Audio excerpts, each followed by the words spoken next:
there was a report you were eating rice and ketchup and literally had nothing when you were in L.A.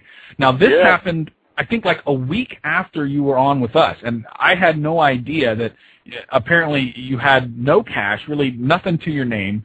You didn't let on about it at all when we talked.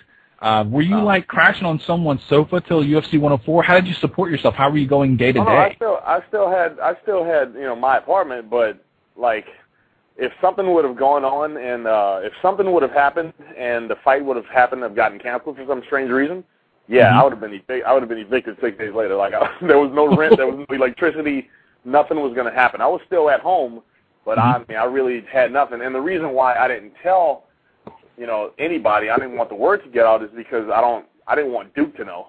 Like, I didn't want Duke to know because I didn't want him to think that I was taking the fight just for the money, and that's the only reason why I want to do it. So, like, I didn't want him to. I was going to keep that a secret from him forever, But I eventually told him because I'm not going to lie to anybody. So, right.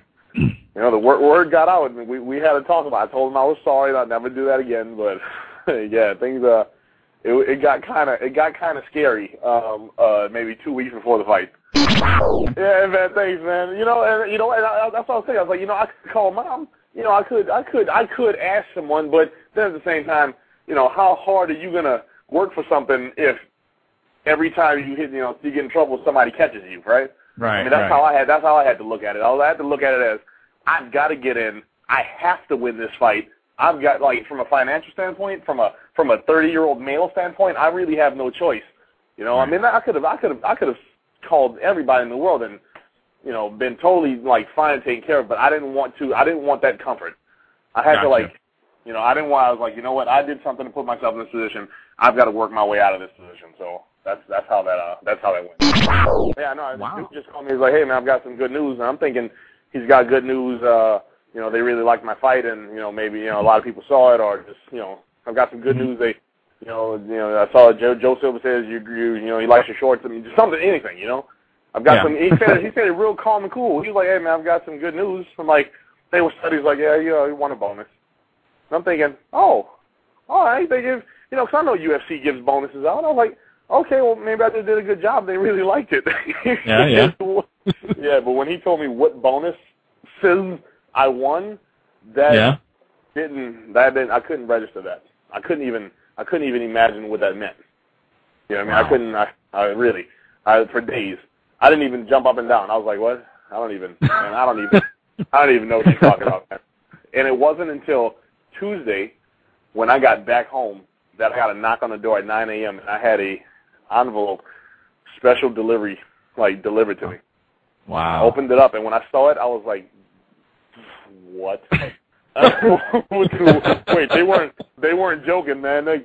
They seriously sent me a check for $120,000. Like that, I've never even.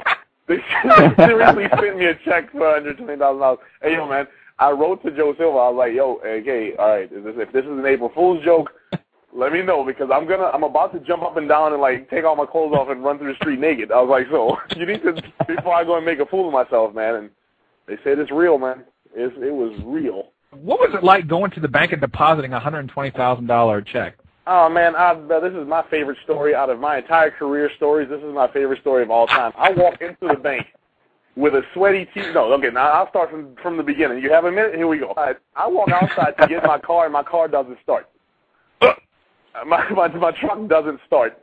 So I've got on a T-shirt, and I've got some pink stripy shorts on and some flip-flops, and I've got a black eye.